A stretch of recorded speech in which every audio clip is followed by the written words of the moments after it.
When choosing paints, the swatches will tell you what color it is, but it's the label that tells you how the paint actually behaves. For example, the opacity symbol tells you how opaque the color is.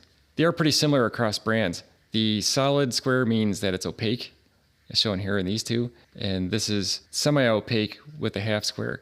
If it's a totally empty square, that means it's transparent. For the Utrecht line of acrylics, they listed on the back and they just spell it out. This is opaque, transparent, and semi-opaque. What does this mean in practice? Here's the light green permanent from Liquitex Basics, and it's opaque. This is the phthalo green from Winsor & Newton, and it's transparent. I've drawn a black line across the sketchbook, and with the phthalo green, the line shows right through it. And the light green permanent is more opaque.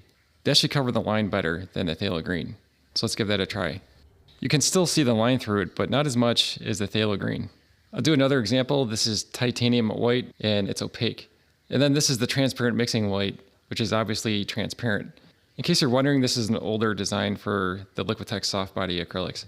I'll brush on some of the transparent mixing white, and that just creates like a haze over that black line. The titanium white is much more opaque. So you can see how the opacity label will tell you more about how the paint behaves. And this test points out another issue is that there really is no standard for what classifies as opaque and what's transparent. As you can see, the titanium white is much more opaque than the light green permanent, even though they have the same rating. Even though the system isn't perfect, it does give you an idea of how well it will cover over previously painted areas. The transparent colors are good for applying glazes that allow previous layers to show through. Whereas if you need to paint over a mistake, you're better off using opaque colors. Some brands don't list the opacity, as shown here on this craft paint, but this one here does have this half moon symbol to show that this is semi-transparent. There are light fastness ratings on most tubes of paint, and that tells you how resistant the paint is to fading over time. So when a painting is exposed to UV light from the sun, over the years it can begin to fade. Here are a few examples of the light fastness symbols. Each brand has a little bit different way of representing this. With Liquitex, it's the sun symbol, and this is the number 1, which is excellent. Here's an example from Golden. These are all excellent because it has the 1. These use the same symbol that Liquitex uses. With the Winsor & Newton professional line of acrylics, they just write it out on the label. So permanence A means it's permanent, whereas AA means extremely permanent. There are 4 different possible ratings. I usually stick with the AA or the A because that means they're most resistant to fading. Utrecht lists the light fastness on the back. So in this example, it's a 1, which is excellent. As far as I could tell, neither of these craft paints show any ratings for light fastness. CraftSmart mentions that it permanently adheres to most surfaces, but it doesn't say anything about the permanence of the pigments. When it comes to color names, there are no standards across different brands. This shows up more in generic lines of acrylics, especially like craft paints. So for example, you have Ocean Breeze, which really doesn't tell you anything about the pigment that's within this paint. Most of the student line of acrylics and professional acrylics do have some standard names, such as Ultramarine Blue. That's a very popular color. So you can see it's available in Liquitex Basics, Golden Open Acrylics. Here it is in the professional Winsor & Newton acrylics, and Utrecht has the same color. There might be slight variations between these brands, but you're getting a very similar color.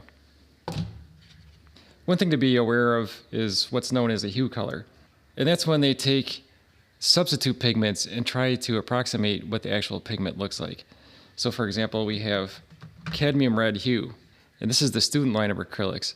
And since it says hue, you know that there's no cadmium in here. Instead, it's made from PR112. This is the pigment code. I'll talk about that in the next section. But PR112 is naphthol red. Here's naphthol red light, and on the back, it shows PR112. They use substitute colors for different reasons. One reason is that cadmium red is slightly toxic, so with the student line of acrylics, they probably want to avoid that. It's also more expensive, so they do that to keep the cost down. Another reason they use hue colors is permanence. Alizarin crimson was known to fade, so most modern versions of it are something like alizarin crimson hue permanent, or it'll say permanent alizarin crimson. And that implies that there's no actual alizarin crimson in here. You can see it's made from PR206 and PR202. And each brand has a different version of alizarin crimson. I made an entire video about why I don't use alizarin crimson. There's a link to it in the description below. Some other popular hue colors are sap green hue, and that's another example of a green that wasn't very permanent. So they made a similar color using different pigments, which are listed right here: PR101, PY150, and PG36. In my video about how to mix greens, I show how to mix different versions of green, such as light green permanent and sap green. A lot of times the same color will have different names, and you can figure that out by looking at the pigment codes. And I'll give an example of these two colors in the next section. Pigment codes are a standardized system that are used for pigments and dyes. The first letter represents that it's a pigment. The second letter is for the color, and this is blue. Brown would be BR and black would be BK. And then finally, the number is the actual index number for the pigment. So PB29 is pigment blue 29, which represents ultramarine blue. You could just do a Google search with the pigment code and maybe put the word pigment code after it, and the results should show what pigment the paint uses. A lot of times the same color will have different names, and you could figure that out by looking at the pigment codes. This is Van Dyke Red from Liquitex and benzimidazoline burnt orange from Golden. It's exactly the same color, and you can tell that by the pigment code. This says PBR25, and that's the exact same thing that's on the Liquitex label, PBR25. Pigment codes can also be used to figure out if a color is a single pigment color or a multi-pigment color. The way to think about it is that a multiple pigment color is kind of like a premixed color.